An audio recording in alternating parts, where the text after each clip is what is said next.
Alors aujourd'hui, on a un sujet assez particulier. On va se pencher sur une sorte d'énigme en fait. C'est le mot, oui. On a deux documents sous les yeux qui, à première vue, n'ont mais vraiment rien à voir l'un avec l'autre. Absolument rien. D'un côté, on a une simple capture d'écran. C'est un système d'exploitation au look très très minimaliste. Oui, Pétale OS. C'est ça, Petal OS version 329.2. Et il a l'air de faire que deux choses. Éditer du code HTML et puis afficher un aperçu. C'est tout. C'est tout.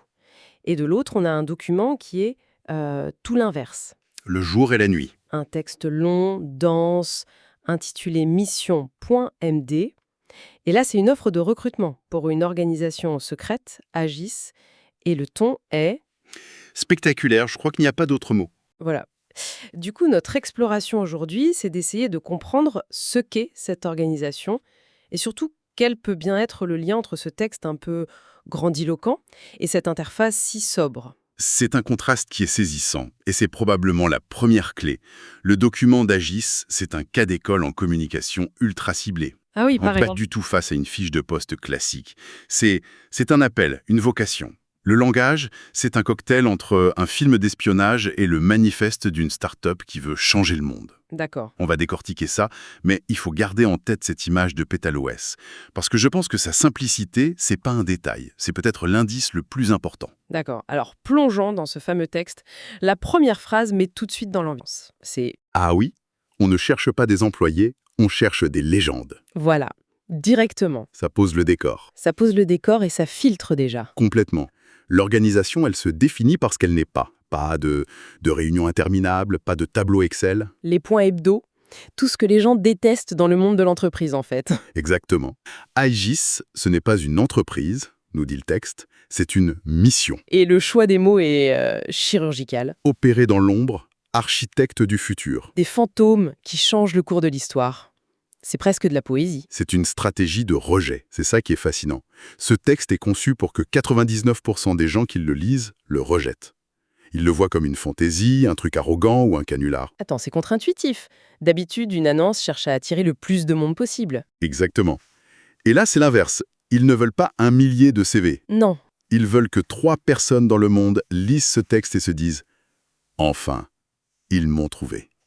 C'est de la séduction par l'exclusivité la plus extrême. D'accord. En vendant cette identité de légende qui protège le monde pendant qu'il dort, il s'adresse à un sentiment d'exceptionnalité très particulier. Si tu trouves ça ridicule, Tu as déjà échoué au test. voilà, le filtre a fonctionné. C'est brillant et un peu terrifiant. Et ça devient encore plus concret quand on regarde les rôles qu'il propose. Ah oui, les noms de code. Il y en a 4. Le premier, c'est l'agent terrain, nom de code Shadow. Et la description est parfaite. Pour ceux qui pensent que James Bond est un documentaire. J'adore. C'est exactement ça. On parle d'infiltration, d'opérations clandestines, le fantasme de l'espion classique. Qu'on a l'ennemi cyber, Cypher. Et là, l'accroche est tout aussi parlante. Pour les hackers qui en ont marre de pirater des comptes Instagram. Et la liste des compétences est vertigineuse. Guerre informatique, cryptanalyse quantique, infiltration de réseaux intergouvernementaux. Et c'est là que le paradoxe avec notre autre document devient criant. Mhm. On nous parle de cryptanalyse quantique, le summum de la complexité. Et pourtant, leur outil emblématique, ce PétaleOS, Il ne gère que du HTML et du CSS. voilà. C'est comme demander à un pilote de Formule 1 de concourir avec une trottinette. Comment on peut réconcilier les deux? C'est la question 1 million. Mais si. Et si la vraie cyberguerre se jouait à un niveau beaucoup plus fondamental qu'on l'imagine? C'est-à-dire, Aisé. Peut-être que le but n'est pas de hacker au sens classique, mais de créer du contenu. Des sites de couverture, de la désinformation, des pots de miel numériques, d'une manière parfaitement stérile et intraçable. ah d'accord. Et dans ce contexte, la simplicité de l'outil n'est plus une faiblesse, c'est une forteresse. Je vois. L'arme n'est pas complexe, mais la manière de s'en servir le serait. Ça change la perspective. Précisément. Alors, pour finir avec les rôles, on a le stratège renseignement, Oracle, pour ceux qui voient 12 coups d'avance aux échecs. Analyse prédictive, manipulation de flux d'informations. Et enfin, le spécialiste humain, Ghost, le caméléon social qui peut vendre de la glace aux Inuits, Là, on est dans la manipulation psychologique pure. clairement. Ces 4 profils, en fait, ils couvrent tout le spectre du renseignement moderne. Le physique, le numérique, le stratégique et l'humain. Mais ce ton hyperbolique, presque caricatural, ça soulève la grande question. Sur la nature même d'Agis. Exactement. Est-ce une véritable agence, un jeu en réalité alternée, un ARG, mais d'une complexité folle pour recruter, pour autre chose? Un peu comme Cicada 3031. Oui, ou comme ce que le GCHQ a fait.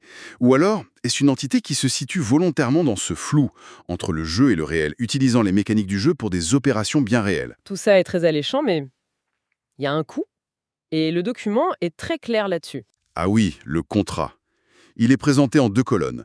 Ce que vous n'aurez pas et ce que vous aurez. Et la première colonne est brutale. C'est le moins qu'on puisse dire. Pas d'équilibre vie pro-perso. La phrase exacte, c'est « Vous n'aurez qu'une vie et elle sera extraordinaire ». C'est un engagement total. Pas de reconnaissance publique, évidemment, et pas d'horaire flexible qu'ils définissent comme 00h24, 7 jours 7.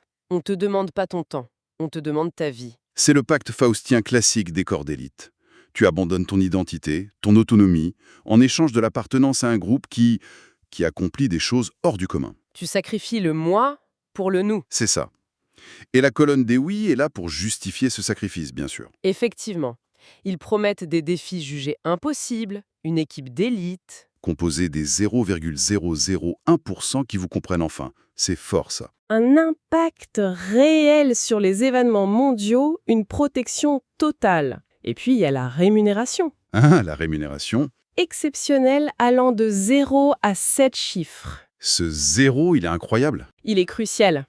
Il signifie que l'argent n'est pas le moteur. Si c'est ce qui t'intéresse, tu es déjà disqualifié. Ce n'est pas un salaire, c'est une... Une récompense de quête, quoi. C'est ça. Et ça continue avec le reste du package. Le package est fantastique. Il y a un mélange de trucs très sérieux et de détails complètement absurdes. On trouve des passeports diplomatiques, des planques sécurisées, et juste à côté... Le jeu vidéo SimCity 2000. Et un chalet transalpin secret, option à 12,50 €. C'est une blague, je ne pense pas. Non, je crois que c'est encore un filtre culturel. Ah oui. Bah oui, si tu butes sur SimCity 2000 et que tu ne vois pas le clin d'œil à une certaine culture geek des années 90, à une génération qui a appris à gérer des systèmes complexes en jouant, Tu n'es probablement pas faite pour Agis. voilà. Pareil pour le chalet à 12,50 €. C'est un test d'humour, un détecteur de second degré. Il cherche des gens qui partagent leurs codes, leurs private jokes. Même la mention couverture PA pas du tout totale va dans ce sens. Exactement, c'est un test de personnalité permanent. Chaque ligne est un test. Ce qui nous amène au processus de sélection lui-même. La devise « Vous ne postulez pas, vous prouvez que vous méritez qu'on vous contacte Il n'y a pas d'adresse mail, pas de formulaire, rien. ». C'est la première épreuve. Oui, comment les contacter? Il y a probablement un indice caché dans le document lui-même. Ou peut-être qu'il faut faire quelque chose avec PetalOS. C'est une porte qui ne s'ouvre que si tu trouves la clé. Et si on la trouve, le processus, c'est 5 phases. Des tests non conventionnels, une simulation de crise, une évaluation terrain. Un débriefing. Et enfin, une rencontre avec un mystérieux collectif. Le tout pour un taux d'acceptation de 0,3%. Mais ce qui est fondamental, c'est la philosophie qu'ils affichent. Le texte insiste lourdement dessus. Oui, je vois la phrase. On se fout de votre diplôme. On se fout de votre expérience. On se fout même de votre potentiel. C'est fou, non? Ce qui compte, c'est une seule chose. Votre essence. Essence. C'est un mot très fort. Ils cherchent des gens qui résolvent des problèmes que les autres ne voient même pas. Et qui apprennent plus vite qu'ils ne respirent. Et surtout, dont la boussole morale pointe vers la justice, pas vers la loi. Cette phrase, elle est lourde de conséquences. Ça suggère une organisation qui opère en dehors de tout cadre légal. Ils ne recrutent pas des compétences, ils recrutent un état d'esprit, un type de cerveau très particulier. D'accord. Et le texte est truffé d'indices pour trouver ces cerveaux. Il y a une phrase qui est sans doute la plus révélatrice de toutes. Une sorte de sésame pour initier. Ah, tu parles de celle-ci. La pseudomatrice vous a toujours semblé un peu trop asynchrone pour être réellement tangible, non? J'avoue que pour moi, c'est du charabia complet. Pour 99,9% des lecteurs, c'est le cas. Et c'est le but. Ce n'est pas une question technique, c'est un test de compatibilité culturelle, philosophique. C'est un mélange de références à la simulation, à la programmation, à la métaphysique. C'est une poignée de main secrète. D'accord. Cette phrase, Soit tu fronces les sourcils, soit tu souris en te disant « je vois exactement de quoi il parle ». Il n'y a pas d'entre-deux. C'est la dernière porte, le dernier filtre. C'est leur façon de dire « ok, si vous comprenez ça, vous êtes peut-être l'un des nôtres. D'accord. Donc si on résume, en partant d'une interface logicielle ultra minimaliste et d'une annonce de recrutement complètement folle, on a dessiné le portrait d'AGIS. Mhm. Ce serait une organisation fantôme qui ne se vend pas comme un travail, mais comme un destin. Elle cherche à recruter une élite, non pas sur la base de ce qu'ils ont fait, mais de ce qu'ils sont, leur essence. C'est ça. Elle leur promet un impact historique en échange d'un sacrifice total. Et son arme principale, son fameux arsenal high-tech, ce ne serait pas une technologie de pointe visible, mais L'outil le plus simple qui soit. La capacité de créer et de manipuler le code qui façonne notre réalité numérique. La puissance de PetalOS, ce n'est pas dans ce qu'il fait, mais dans ce qu'il permet de faire, dans les mains de la bonne personne. entre les mains d'un Cypher ou d'un Oracle, cet éditeur HTML devient un outil de manipulation d'une puissance redoutable. Précisément, parce qu'il a l'air inoffensif. C'est la lettre volée d'Edgar Allan Poe. La meilleure cachette est celle qui est à la vue de tous. Ça laisse une dernière question en suspens. Le document se termine par cette interrogation. Êtes-vous prêt à le découvrir? C'est une porte ouverte, et cette ambiguïté, c'est le cœur de leur stratégie. Est-ce un recrutement réel, un jeu, une expérience sociale? La question finale, ce n'est peut-être pas tant de savoir ce qu'est Agis, Mais mais de réfléchir à la puissance d'un message qui est conçu pour être son propre mécanisme de sélection. Quand une communication ne vise qu'une infime fraction de ses lecteurs, la forme même du message, son ton, son humour, ses codes, devient plus importante que le fond. la fonction du texte n'est pas d'informer, mais de trier. Voilà. Il écarte de lui-même tous ceux qui ne sont pas prédisposés à répondre à l'appel. Le recrutement est déjà fait avant même que le premier candidat n'ait trouvé comment les contacter. La sélection a lieu au moment de la lecture. C'est ça le véritable pouvoir d'Agis, pas dans leurs agents ou leurs outils, mais dans leur capacité à murmurer une histoire que seule une poignée de légendes dans le monde est capable d'entendre.